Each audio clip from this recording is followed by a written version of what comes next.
another episode of Oxtero, Olanu Ajayi's podcast, where we explore the dynamic intersections of law, business, and innovation. Today's episode is inspired by this year's World IP Day theme, IP and Sports, Ready, Set, Innovate. We are thrilled to bring you an exciting discussion on how intellectual property underpins value, commercialization, and sustainability in the global sports industry. Joining us are two distinguished guests. Thank you so much for joining us again. In intellectual property law, we often assess rights across copyrights, trademarks, and so on. But in sports, the real value lies in how these rights converge and how they are commercially deployed. Think of your broadcasting rights, licensing structures, and even brand endorsement. We see that IP remains a key revenue driver in the sports industry. And on that backdrop, Demisola, drawing from your experience advising across several markets in Africa and beyond, particularly in the sports industry for scaling one of America's largest sports league in Africa, how does intellectual property serve or translate as a enterprise value? If you can advise on that, and maybe speak on the investment leg. From an investment perspective, how central is IP in their decision making? I believe that first, thank you very much for having me here today. Intellectual property really is the backbone of the sports industry because at the end of the day, you can create a game. The game creates attention, but IP really is what makes it marketable. Mm-hmm. When I say what makes it marketable, that's what creates the value. It creates the value because it's what creates recurring revenue and what makes it predictable. For an investor wants to know that who owns the right, how is it going to be distributed, and how is that, because how it's distributed determines how it's consumed. And at the end of the day, that really determines what the return on investment will be for an investor. So when you look at, and I always say when people talk about the value that's created from IP, the great example I like to use is the NFL, the National Football League in the US. When you think about the National Football League, and this is comparable to other leagues as well, whether it's the NBA, whether it's the English Premier League, the game itself is just one layer that is created. At the end of the day, what makes a lot of these leagues very profitable really comes to the media rights. I mean, the broadcasting deals that they sign. And the way you package those content and distribute those content really is where the value is, because it lets you know what the future growth and future earnings will be. So using the NFL, for example, if you look at how the NFL is packaged, you have a different platform has Monday Night Football. A different platform has Sunday Night Football. A different platform has Sunday games. So when you look at how you break it down, that's recurring revenue that you're generating from all these different platforms. Then in addition to that, when we talk about when IP is structured, when it's structured properly, I would say there are some that are overlooked. And one of the things that I would say are overlooked is when you think about fan engagement data, when you think about behind the scenes footages, when you think about archivable materials, those are things that can be packaged that have future earnings as well. So really, at the end of the day, I always say when it's all said and done, the profitability of the sports industry, a huge part of it is anchored on IP, and IP being the backbone of it. Thank you so much for that, and even just going beyond some of the assets that are often the underlying assets that we don't typically see at the forefront. And still on you, Demi, I know that you recently climbed the Kilimanjaro, and in your own right, you consider yourself a daredevil. And you're learning polo to play polo. Interesting. So I'll say that you're an athlete in your own right. Would you say that? I call myself a life athlete. I didn't know. Okay. My partners climbed Kilimanjaro as well. So yes, we did. I'm very proud. I think. Okay. I believe the skills and the life lessons you learn from playing sports, and for me, sports is beyond just something you watch. It's something that it's life. It's something you participate in, and there are certain lessons you get from sports that you don't get from anywhere else. In terms of the resilience, in terms of discipline. It's good for you mentally as well. It's great for you physically. So it's one of the reasons why I would say I'm an advocate for sports, but I'm an advocate for sports beyond just the commercial part of it. It's in terms of how do you participate in it as an individual as well, because of what it does, how it enriches your life, and it brings focus in a way that nothing else can. And there are a lot of skills that I always say I encourage for kids to play sports at a very young age, because it reorientates you in a way that nothing else has the ability and the capacity to do so. Absolutely. And still on, I wanted to make a point and draw a parallel. And I think you touched upon it a little bit. Still on being an athlete, what would you say, or how would you advise athletes to consider structuring IP protection to create some sort of brand value for them? I am not an athlete in terms of a basketball football player. Two different things. Their commitment level, the discipline of what they do is serious work and a serious business. So that's why I would say I'm a life athlete. I'm an athlete in different areas of my life. I'm not going to compare myself to them. The reality is, honestly, athletes today are very sophisticated, and they understand their brand. I mean, they understand their marketability. They understand their likeness. They understand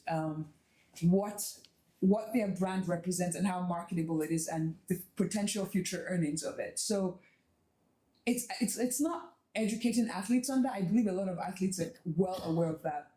I probably would say what athletes need to be more conscious of is maybe understanding how they package their brand and the IP and the likeness connected to their brand from a life cycle standpoint. So there's beyond just who they are today.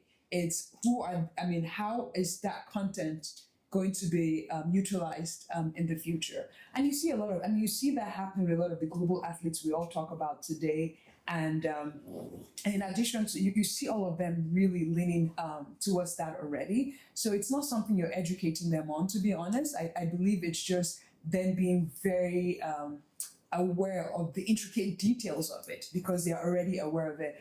And one thing you'll find that's very interesting, and it's a trend we're already seeing that's happening, is, and I really believe it's what's going to shape the sports industry and how IP impacts that in the future, is really how you're going to see a lot of athlete-led platforms and ecosystem. You look at the likes of your LeBron James, that he owns, in terms of like being able to create content, right? You look at the likes of your Serena Williams, where she has her own private equity firm where they're investing heavily. You see a lot of that where it's beyond just athletes influencing. They're moving from influence, like where they're influencing the game and participating in the game, to owners of that ecosystem and active owners in shaping what that looks like.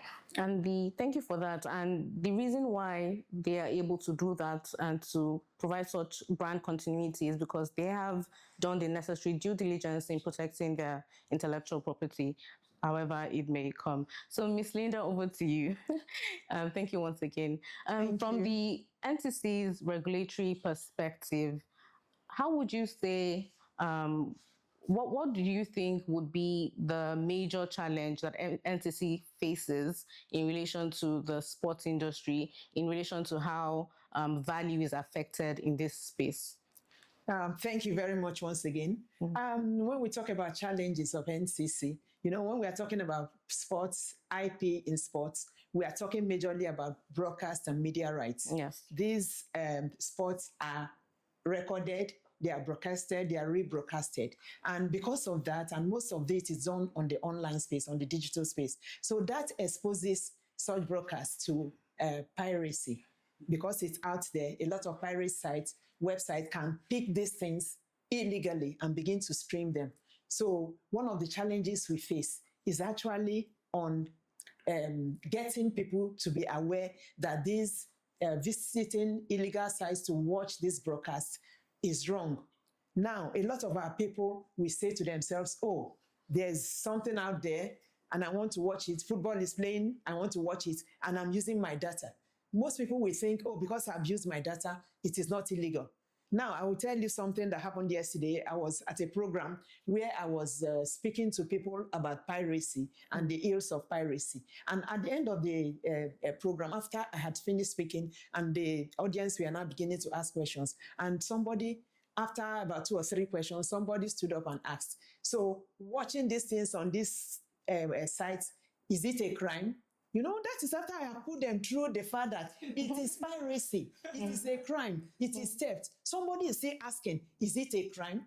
I use my own data to watch it, is it a crime? So when people have that kind of outlook towards it. When people have that type of mentality, that because I spent my data to watch this, it is not a crime, it is a big problem. So part of the challenges we have is awareness of people, getting people to be aware that these things are wrong, these things are is a crime. So don't participate in it. Don't encourage these pirate websites. Thank you so much for elaborating so clearly on some of the challenges you've highlighted.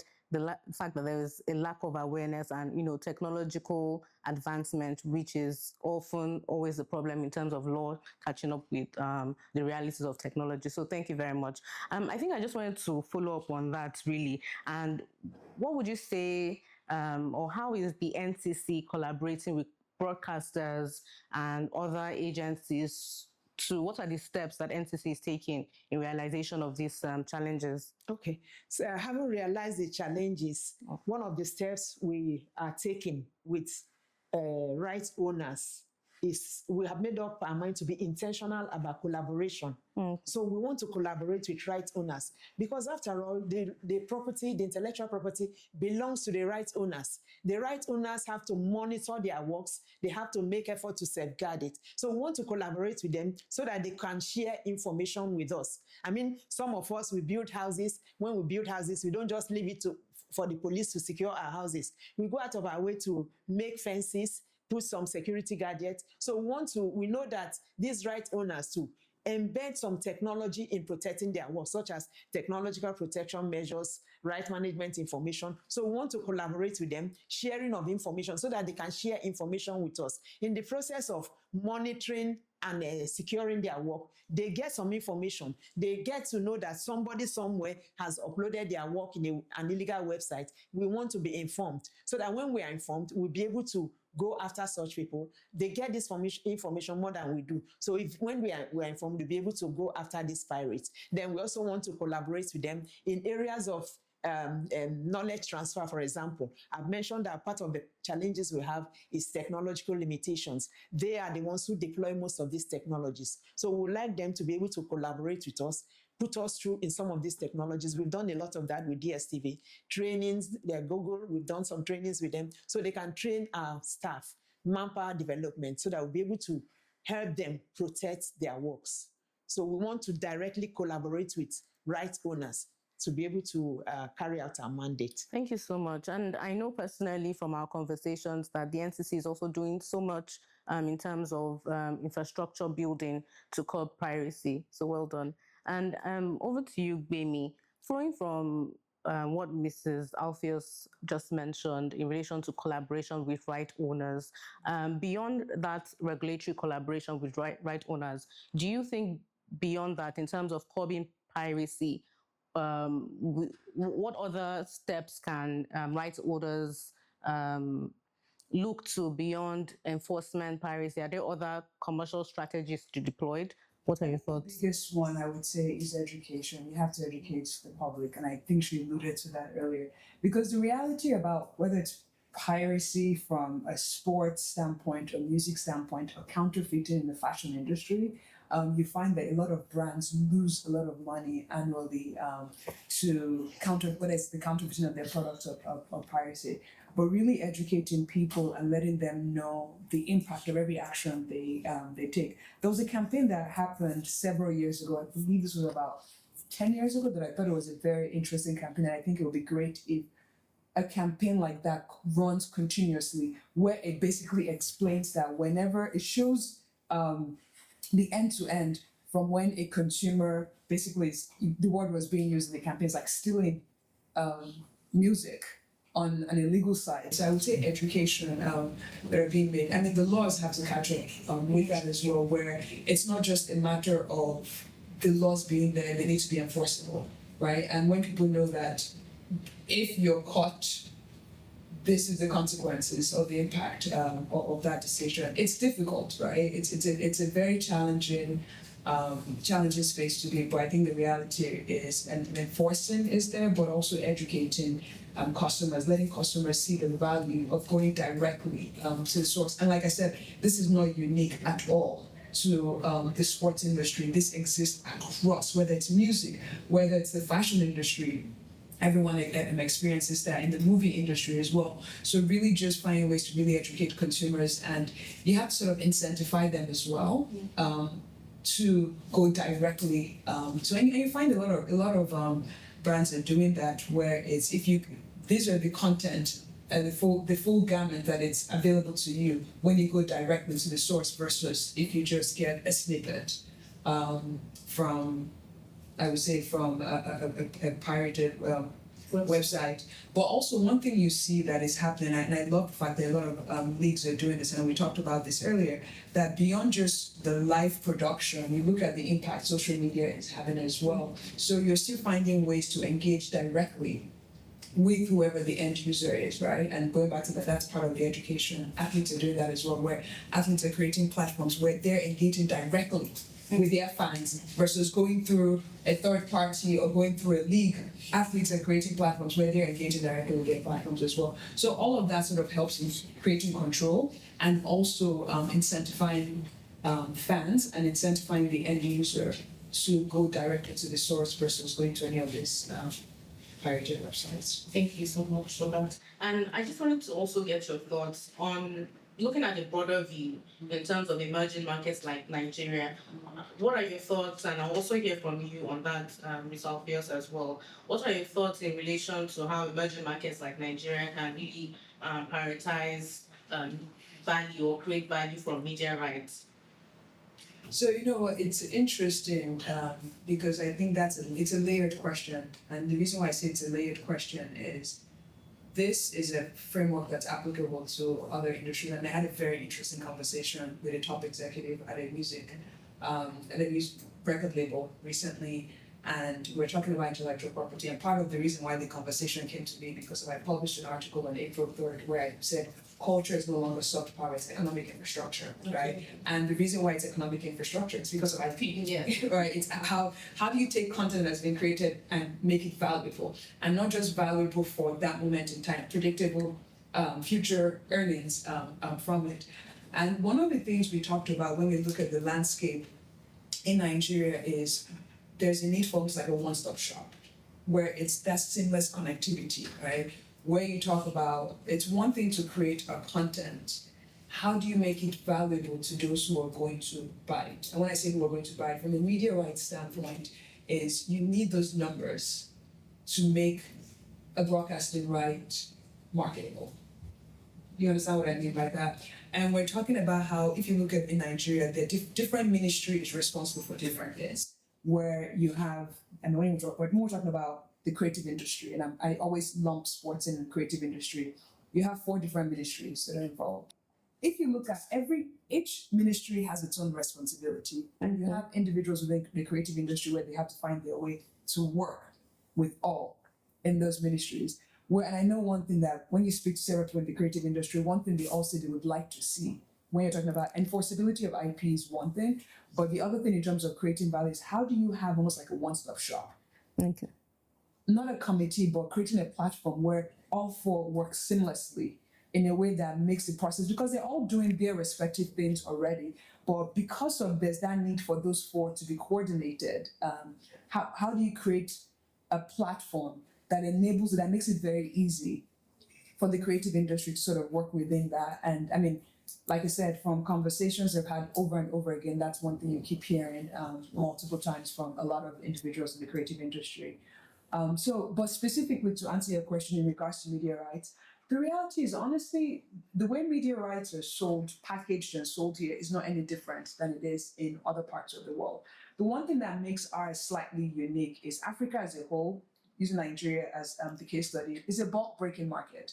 And when I say it's a bulk breaking market, you can look at consumer goods already do it. You can buy a big Nestle bottle, or you can buy a sachet. So that means from a media rights standpoint as well, you have to package your content in that sense. That means you can give me the opportunity to subscribe to something on a monthly basis or a yearly basis, but also you have to give me the opportunity to say that it has to be packaged in a way and sold in a way where I can watch it today. If all I can afford is to watch the game today, then give me a pass for just today, give me a pass for just the week. So literally where it's packaged in a way that reflects the reality of the environment that we're in. And you see some are doing it already, but there's a huge opportunity area. There's a huge opportunity in that space where you can apply bulk breaking more so in terms of, and it might not necessarily be going directly to the major media houses to do that. You might have third party aggregators that do that for you.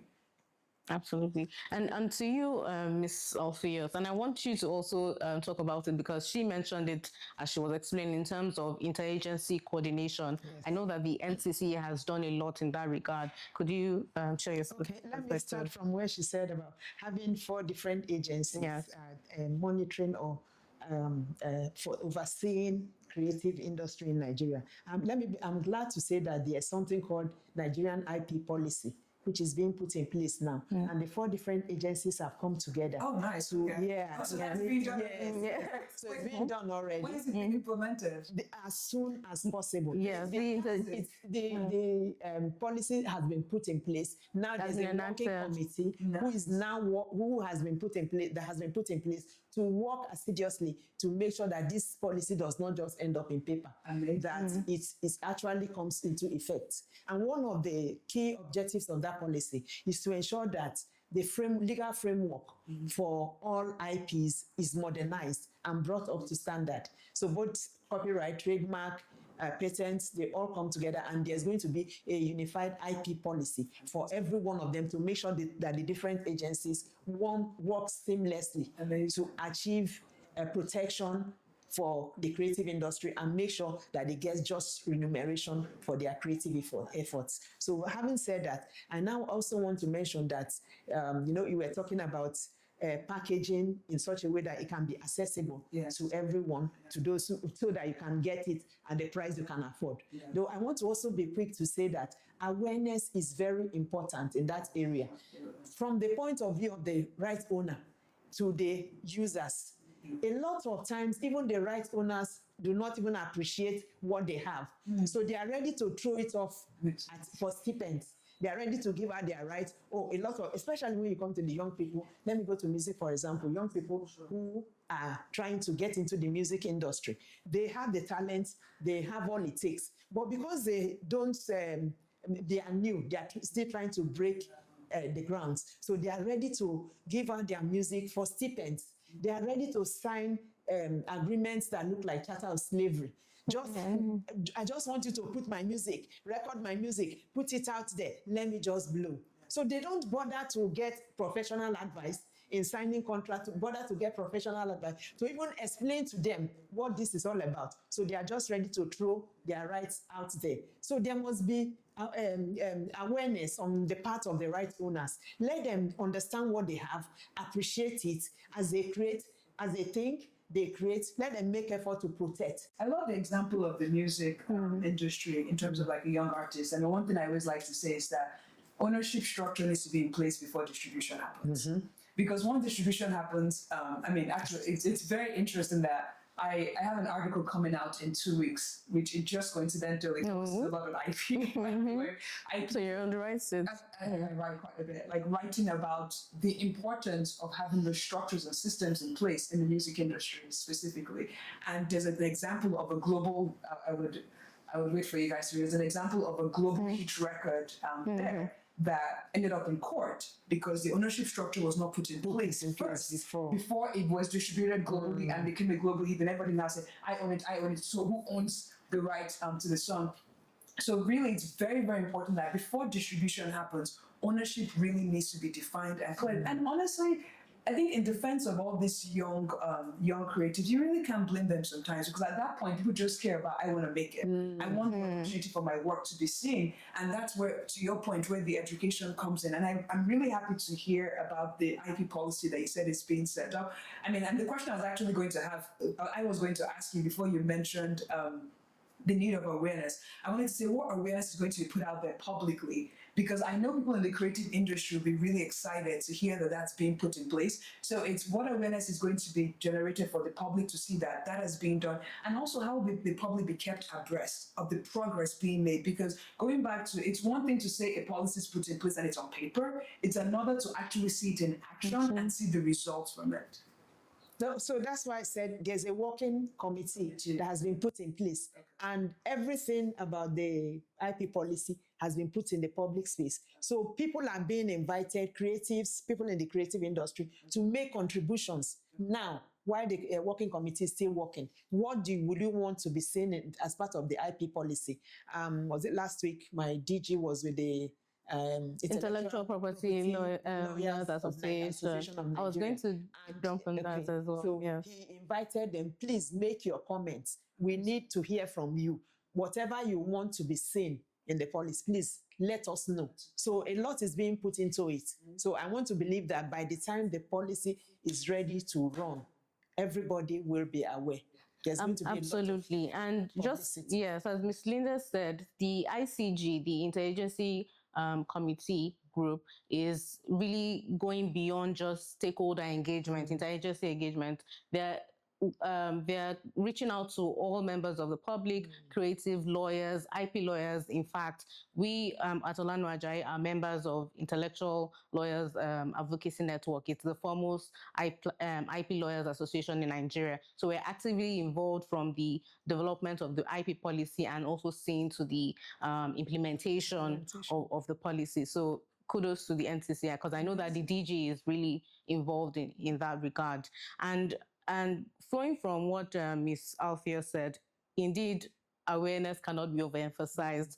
As IP lawyers in the entertainment media leisure space, we get a lot of clients who say that sometimes the consumers are paying a premium for some of this pirated content, even, so they are not even, the public at large is not benefiting anything at all. So that awareness goes, beyond just, it goes both ways, like as you said, creation from the rights owners and then the consumer. Yes. That campaign, honestly, I don't know who, but I believe the campaign was in the US, the one I mentioned. Okay. It was very, it's a very long time ago, maybe more than 10 years actually. But I thought it was very impactful, where it shows a kid in their room downloading music on an illegal website. Then immediately it just trickles and shows the impact. So it's like, it really comes. Very powerful. It was very, I mean, we're talking about, I think it was maybe 15 years ago. You can see. And it still resonates. It still resonates. I still remember that. You need more things like that to educate the public so that they know that, because you kept saying it's theft, but a lot of people don't process it that way. And this particular campaign, and it's worth looking into what that campaign was, it really demonstrated that it's theft.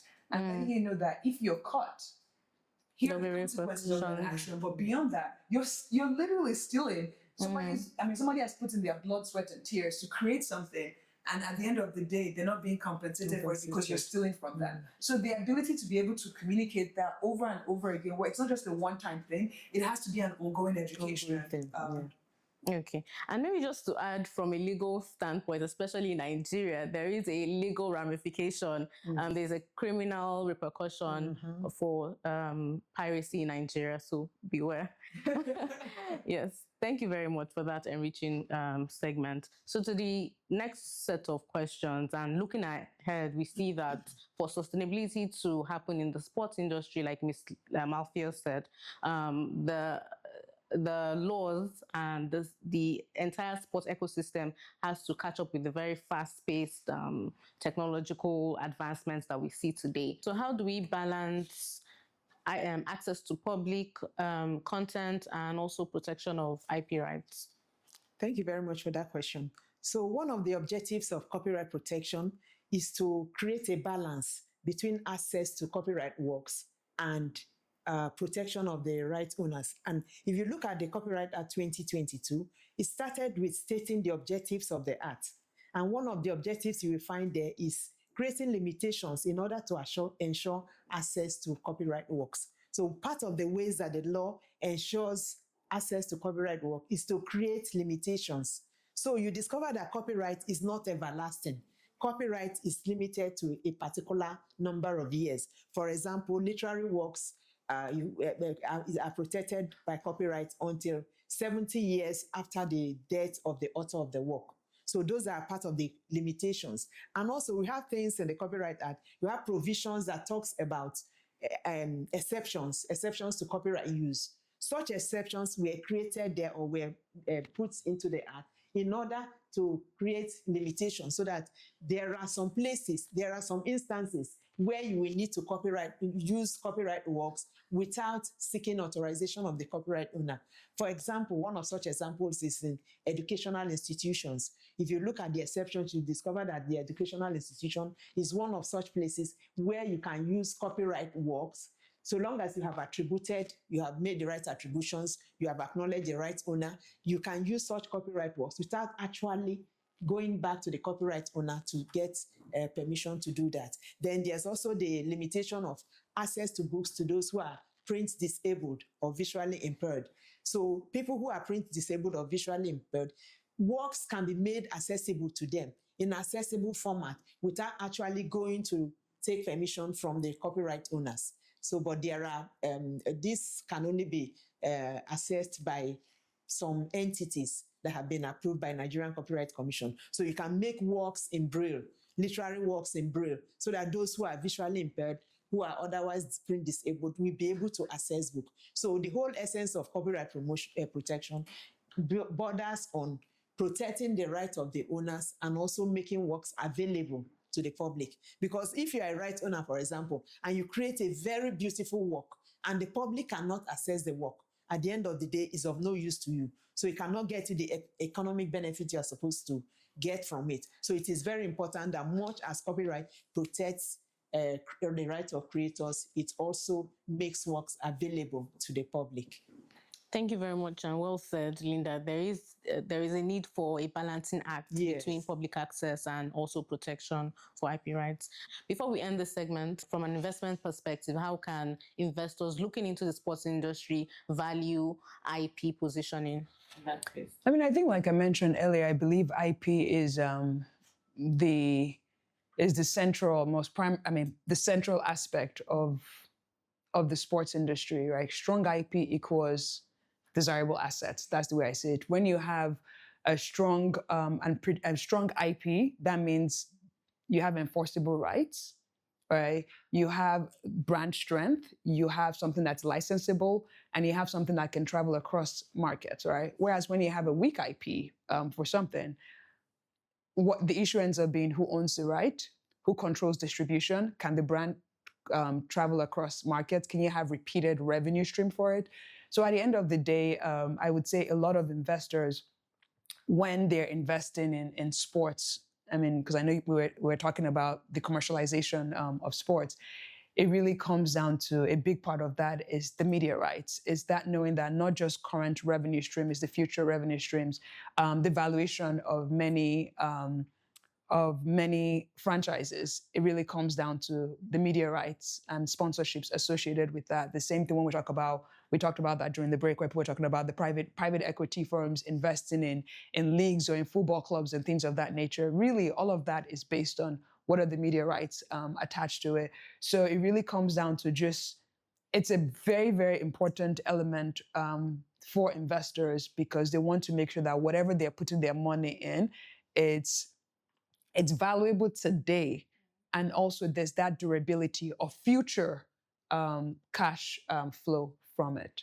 Thank you very much for joining us. And this brings us to the end of today's episode. And the key takeaway is that intellectual property goes beyond a mere legal construct. It is an entire ecosystem of strategic assets that are central to the growth, investment, and really the future of sports.